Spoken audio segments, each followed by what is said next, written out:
Welcome to Michigan's WW1 Centennial News Report for December 2013.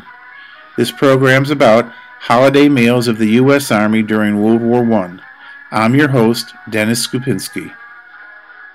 During this program, we're going to use the Manual for Army Cooks that was published in 1917. We're going to use some of the recipes that are over 100 years old that the U.S. Army used back during World War I. We're going to take a look at some of the holiday favorites such as cranberries, sweet potatoes, and cheesy potatoes, and bake them just the way they did 100 years ago in the U.S. Army. If you would like to use some of these recipes for your holiday festivities, go to Michigan's WW1 Centennial Facebook page. All the recipes used in this program will be posted there.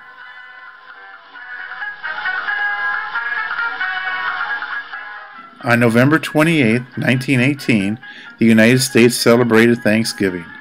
The United States had a lot to be thankful for. First of all, they were the major industrial power in the world. They were a creditor nation, and also the war ended just 2.5 weeks earlier, making this Thanksgiving extra special. The Thanksgiving dinner that year was extra special, as was illustrated by Battery D of the 4th Field Artillery in Corpus Christi, Texas. Sometimes during the holidays, it feels like you're cooking for an entire army when you have friends and relatives over for holiday meals. Well, this is basically what an Army cook does every day. The Manual for Army Cooks of 1917 provided them with the basis of planning a menu, recipes, and also how to organize for a company of men, which consists of about 60 soldiers. Since I won't be hosting any parties of 60 people, but I will be hosting a party of 6 people, I scaled down the recipes to just 10% of the total. This makes it a little bit more manageable and easier to cook and clean. The film footage that you're watching is from the First World War. It shows U.S. Army cooks preparing a meal for their soldiers. Not only does it show preparing of the food, but also it shows the transportation of supplies needed for each meal.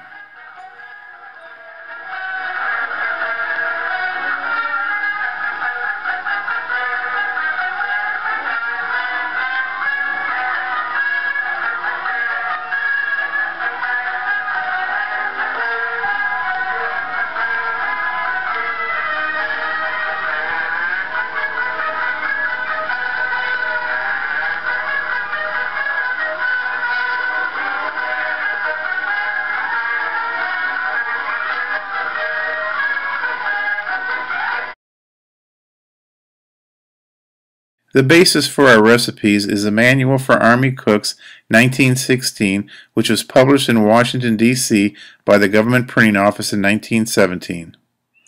When you cook a turkey, it says cook the same as a chicken. The recipe for cooking a chicken is provided here. This will also be available on Michigan's WW1 Centennial Facebook page. Our first recipe is for Potatoes-sweet-candied for 60 men. And since I'm only cooking for 6, I reduced the ingredients. Instead of 20 pounds of sweet potatoes, I only used 2 pounds. And I reduced the other ingredients by the same scale. First you wash the potatoes, and then you boil them until they're fairly well done. Peel and slice lengthwise, spread in 3 layers in a bake pan, putting about 1/3 of the sugar and butter on top of each layer. Pour the beef stock over the whole and bake in a medium hot oven about 350 degrees for 40 minutes to an hour.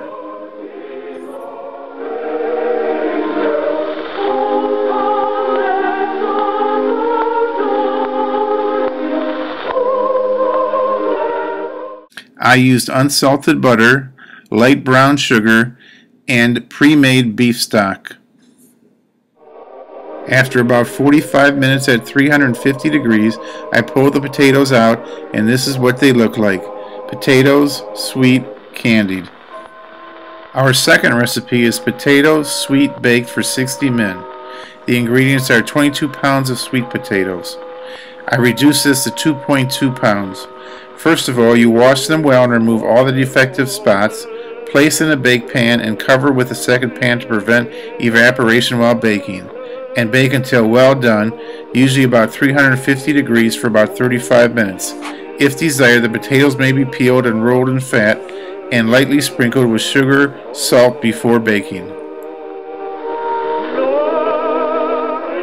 Our third recipe is for potatoes-cheesed for 60 men. You start off with 22 pounds of potatoes. Of course, since we're only cooking for 6, I reduce it to 2.2 pounds of potatoes. Use any leftover cooked potatoes, cut about the size of a lima bean, season with salt and pepper, mix with beef stock, add grated cheese, spread 2 or 3 inches deep over the bottom of a well-greased bake pan, and bake for about 30 minutes in a quick oven or about 350 degrees. Since I didn't have any leftover cooked potatoes, I had to clean and bake my own. I used Yukon Gold. After scraping out the innards of the potatoes, I put them into the pan and followed the recipe, adding salt and pepper and beef stock. And then I added grated cheese.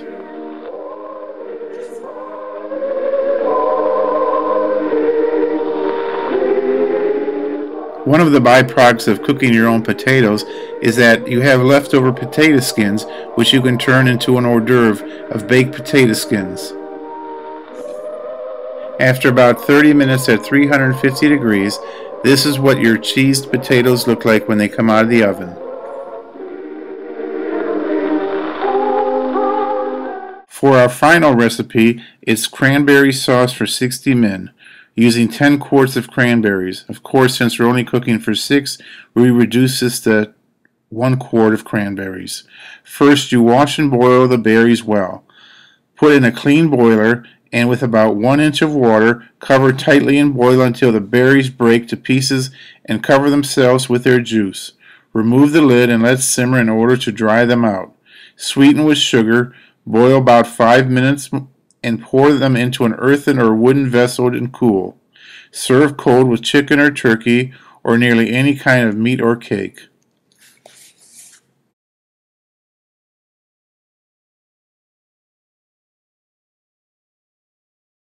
One of the things I noticed about the cranberry sauce recipe was the amount of sugar used.